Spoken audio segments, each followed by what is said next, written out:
¿Qué tal? Bienvenidos a una sesión más de el Instituto de Formación, Educación y Trabajo. Estamos en el módulo de Ciencias Histórico-Sociales para la acreditación del Exacer. Así que vamos a comenzar con una de las tres materias que incluye este módulo y que corresponde a la de Introducción a las Ciencias Sociales. Vamos a comenzar con este módulo que es bastante interesante y que nos va a permitir conocer bastante acerca de los conceptos básicos, ¿no? Vamos a hablar, por supuesto, de algunas teorías sociológicas. Vamos a hablar un poquito de historia, por lo menos los acontecimientos más importantes que han ocurrido en el mundo. ¿Ok? Empecemos primero, si estamos hablando de las ciencias sociales, vamos a ver entonces qué es la ciencia, ¿no? Creo que todos estamos seguros de qué es la ciencia y para qué se hace la ciencia, ¿no? Al final, la ciencia siempre va a tener como meta el conocimiento, ¿no? Promover el conocimiento a través, por supuesto, del método científico. La ciencia, entonces, es sumamente importante. Tenemos dos grupos básicamente que emanan de la ciencia, que son las ciencias formales y las ciencias fácticas. Bien, cuando hablamos de ciencias formales, estamos hablando de aquel conocimiento que existe, que se puede medir, que podemos implementar, por supuesto, está comprobado, pero no requiere de un proceso de experimentación. Allí incluimos a las matemáticas y a la lógica, ¿no? Que utilizan, por supuesto, operadores, utilizan signos, cantidades, en fin, los números. No requieren de una comprobación, ¿vale? No es como que raíz cuadrada de 100, pues sí, 10, pero depende, ¿hace frío o hace calor? No requiere de un proceso de experimentación. En cambio, las ciencias fácticas sí.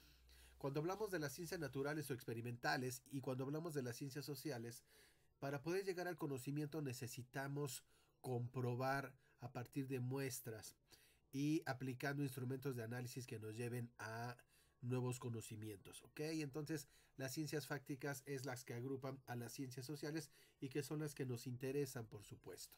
Así que hablemos de ambas, ciencias naturales y ciencias sociales. Por supuesto, sus campos de estudio son distintos. ¿No? El objeto de estudio de las ciencias naturales requiere siempre la comprobación experimental.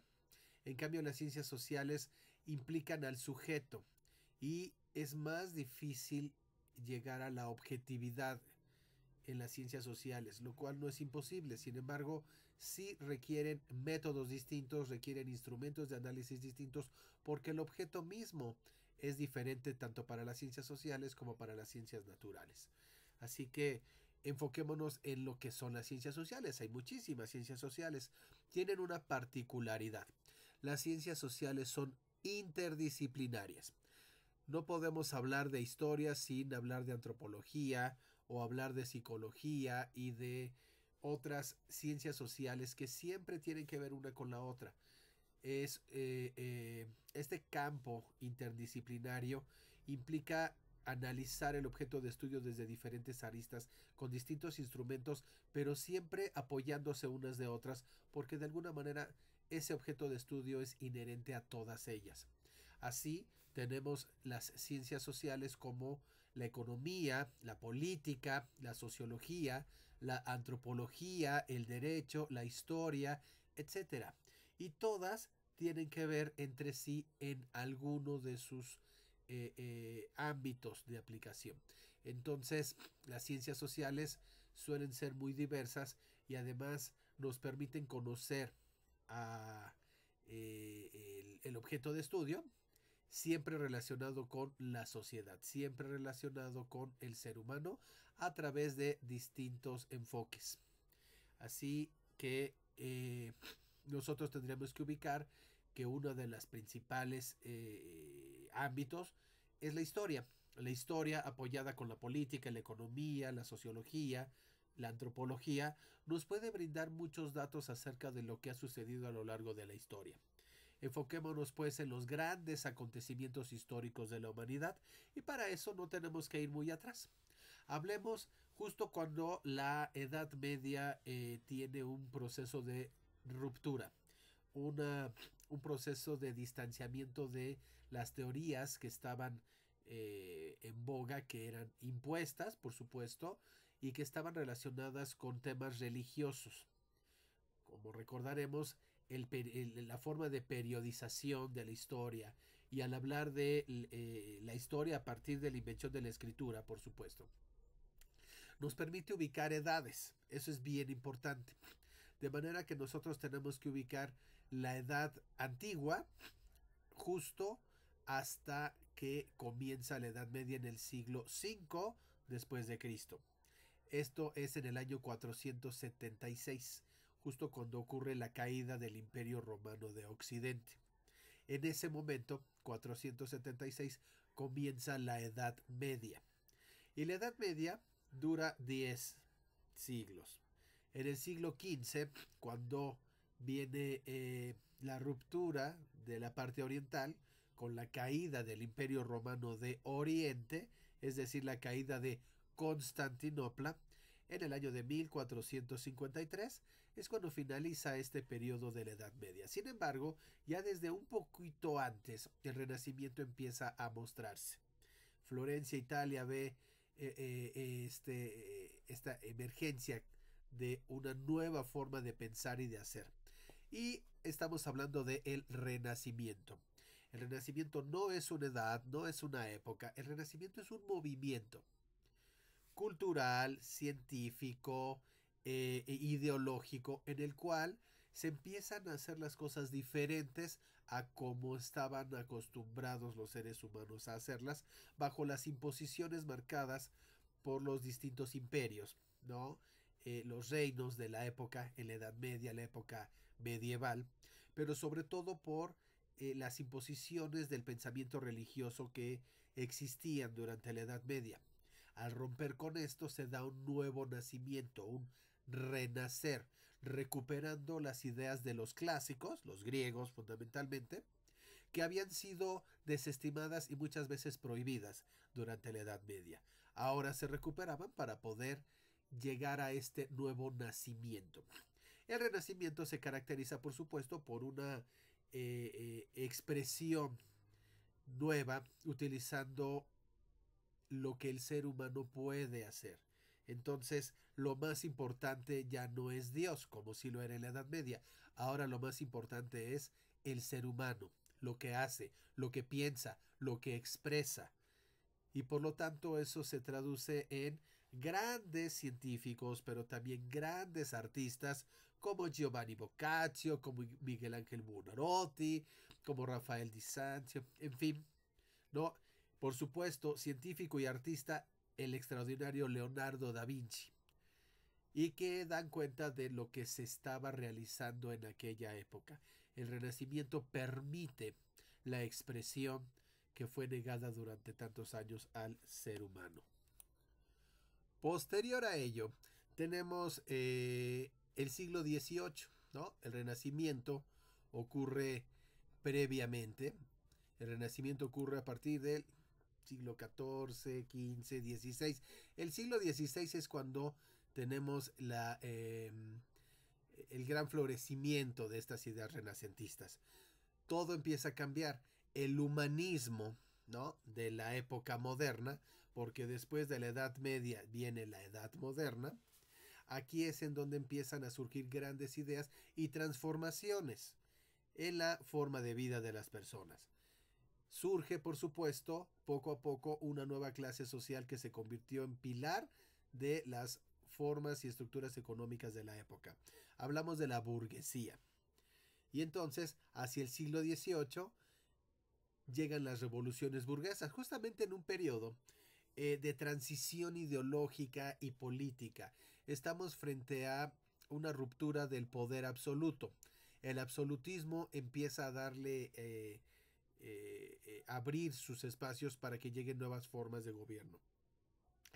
El poder absoluto del rey, que era además determinado como por derecho divino, ahora permite que las ideas nuevas del siglo XVIII empiecen a dar unas nuevas propuestas. Estamos hablando de la Ilustración, el pensamiento ilustrado del siglo XVIII y la conformación de muchos pensadores, ideólogos, filósofos que escribieron muchísimas cosas. Todo ello empezó a conformarse en algunos volúmenes que se conoce como la enciclopedia, ¿no? El enciclopedismo francés, por supuesto, que alimentaron los ánimos y las ideas de muchos personajes con pensamientos liberales. Entonces, tenemos por un lado el conservadurismo, que prefiere las ideas anteriores, ¿no? El viejo régimen, y los que buscan las ideas liberales. Las ideas liberales que tienen que ver con el establecimiento de repúblicas en lugar de imperios. Y entonces viene ahí una gran discrepancia, empiezan a tener ideas contrapuestas y todo ello empieza a generar en algunas ocasiones revoluciones. Por supuesto, tendríamos que hablar, desde luego, de la Revolución Francesa, de la Revolución Industrial o de la independencia de las 13 colonias inglesas en Norteamérica. Hablemos justamente de esto. Cuando nosotros pensamos en Estados Unidos, tenemos que referirnos, por supuesto, a aquellos habitantes ingleses que alguna vez llegaron en el siglo XVII a establecerse en el norte de América. Esto como un proceso que tuvo su origen en Europa por conflictos que existieron en Inglaterra, ¿no? En el Reino Unido, y que determinaron, principalmente por cuestiones religiosas, el protestantismo versus el cristianismo, para determinar que los protestantes y las personas que no estaban de acuerdo con las decisiones de el rey de Inglaterra, se fueran hacia esas tierras americanas, ¿no? Por mucho tiempo ellos vivieron allí, sí, pero vivieron bajo las órdenes del rey. Al final eran una colonia. Varias, en realidad eran 13 colonias, todas ellas vivieron en paz por mucho tiempo hasta que por distintas circunstancias, fundamentalmente por las guerras, ¿no? La guerra de los 7 años entre Francia e Inglaterra, en el siglo XVIII se determinó que las colonias apoyaran a la corona inglesa y las colonias incluían a esas 13 colonias que estaban en Norteamérica, quienes tuvieron que someterse a muchos abusos, a muchas imposiciones, al aumento de impuestos y incluso a ayudar a los soldados que llegaban para que los mantuvieran en sus casas o a enviar soldados para que pelearan por la corona inglesa. Todo eso generó malestar, rechazo y entonces decidieron independizarse. La independencia de las 13 colonias comenzó el 4 de julio de 1776 y esta es la fecha que se toma como la válida para la independencia de estas colonias, quien determinaron entonces constituir una constitución política, ¿no? La redacción estuvo a cargo de Thomas Jefferson y esto permitió que se conformaran los Estados Unidos de América. Estas determinaciones se hicieron, por supuesto, con base en las ideas ilustradas, ¿no? Con el pensamiento del siglo XVIII, al cual también se le conoce como el siglo de las luces. Y bajo este contexto es que nosotros tenemos los ideales de libertad, de justicia, de igualdad, de verdad y felicidad como derechos del ser humano, ¿no? Más adelante, en Francia, se determinaron los derechos del hombre y del ciudadano. Basándose en estas ideas, ¿no? Las mismas que se utilizaron para la independencia de las 13 colonias, las mismas que alimentaron estos ideales de libertad en la mismísima Francia, en donde se llevó a cabo en 1789 la Revolución Francesa. Por supuesto,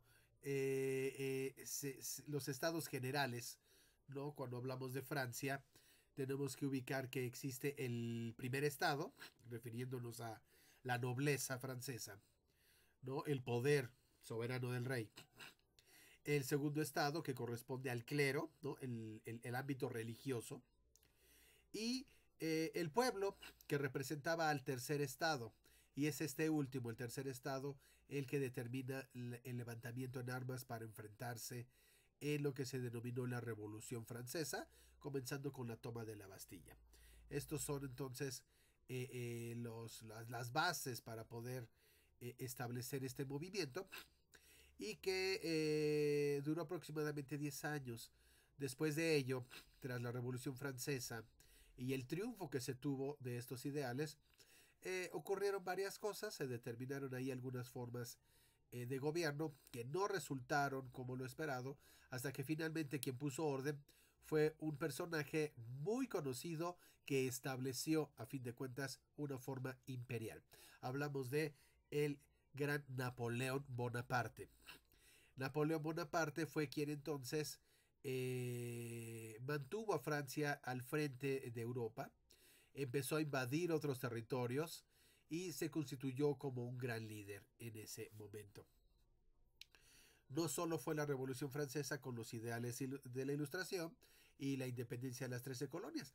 Hay otra revolución que no es a través de las armas, una revolución que tuvo que ver con la economía, la política y por supuesto el desarrollo social que imperaba en esa época. El nacimiento del capitalismo se vio fortalecido por la revolución industrial.